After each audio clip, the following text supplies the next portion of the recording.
माघ मास के कृष्ण पक्ष की एकादशी, जिसे षटतिला एकादशी कहते हैं।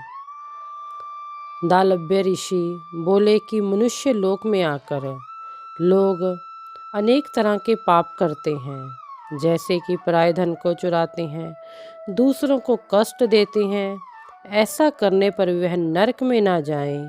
हे प्रभु, हे दीनानाथ, अल्प दान करने से अनायास पाप दूर हो जाएं, ऐसा कुछ वचन करें।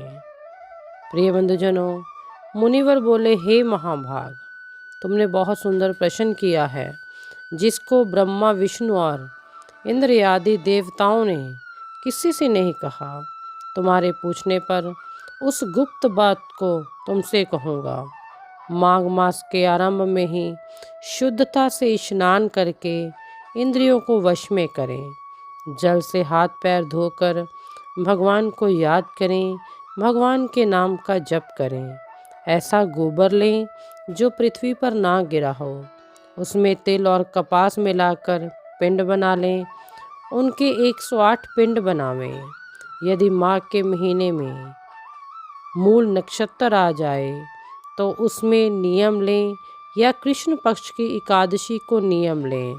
उसका विधान मुझसे सुनो। स्नान करके पवित्र होकर कीर्तन करते हुए एकादशी का उपवास करें, रात्रि जागरण करें और गोबर के बने हुए 108 पिंडों से हवन करें। शंख चक्र गदाधारी भगवान का पूजन करें। चंदन अगर कपूर चढ़ावें, बूरा मिलाकर नैवेद्य चढ़ाकर बारंबार भगवान का नाम लें। यदि इन सब का अभाव हो तो सुपारी भी श्रेष्ठ है। फिर अर्घ देकर प्रभु का पूजन करके प्रार्थना करें, हे दीन दयाल कृपालु, आप दयालु तथा पापियों को मोक्ष देने वाले हो।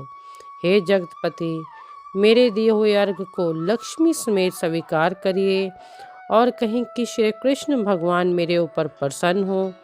खेत में तिल बोने से जितनी संख्या में तिल पैदा होते हैं, उतने 1000 वर्ष तक वह मनुष्य स्वर्ग में निवास करता है। तिल से स्नान, उपटना, होम तर्पण, भोजन और दान करें। ये 6 प्रकार की विधि पापों का नाश करती है। इसी से इस एकादशी का नाम षटतिला है। नारद जी बोले कि हे प्रभु, षटतिला एकादशी से क्या फल मिलता है? यदि आप मेरे ऊपर प्रसन्न हो तो इतिहास मुझे बताएं। श्री कृष्ण बोले, हे नारद, एक ब्राह्मणी मनुष्य लोक में एक ब्रह्मचर्य व्रत का पालन करते हुए देवताओं का पूजन करती थी। वह पूर्ण मास व्रत करती, सदा मेरी भक्ति करती थी। कृष्ण का उपवास करती हुई पूजा में लगी रहती थी और नित्य व्रत करने से उसका शरीर दुर्लभ हो गया।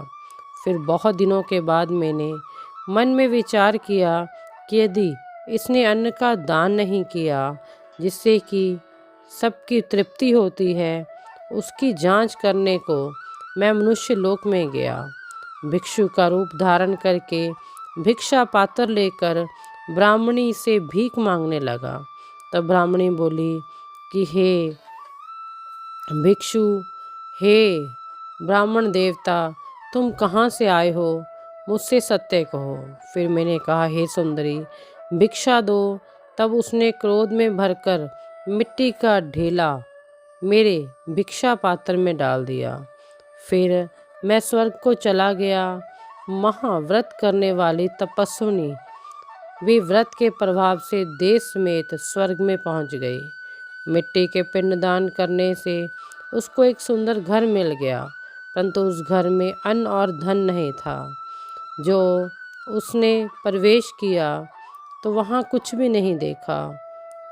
तब घर से निकलकर मेरे पास आई और बहुत कुपित होकर बोली कि सब लोगों की रचना करने वाले भगवान का मैंने बड़े कठिन व्रत, उपवास और पूजा करके आराधना की, परंतु हे दाता, हे दीनदयाल, मेरे घर में अन्न धन कुछ भी नहीं है।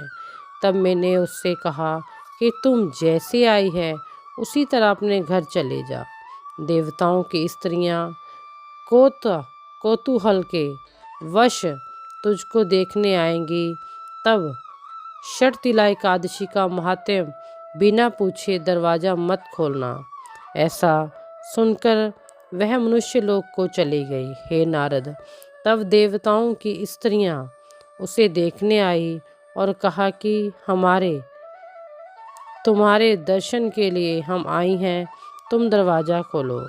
तब वह बोली, यदि तुम मुझे अवश्य ही देखना चाहती हो तो दरवाज़ा खोलने से पहले षटतिला का व्रत, पुण्य और महात्म्य कहना होगा। उनमें से एक ने महात्म्य कहना होगा।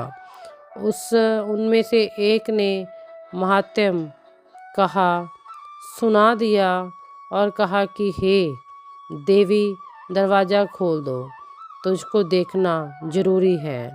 उसने दरवाज़ा खोल दिया। उन सब ने देवी को देख लिया। देवियों के उपदेश से सत्य पर चलने वाले उस देवी ने भक्ति और मुक्ति को देने वाली षटतिला का यह व्रत किया। तब वह देवी क्षण भर में रूपवती और कांति युक्त हो गई और उसके यहाँ धन धान्य, वस्त्र, स्वर्ण, चांदी से सब कुछ भर गया। विधि पूर्वक किया हुआ दान सब पापों का नाश करता है।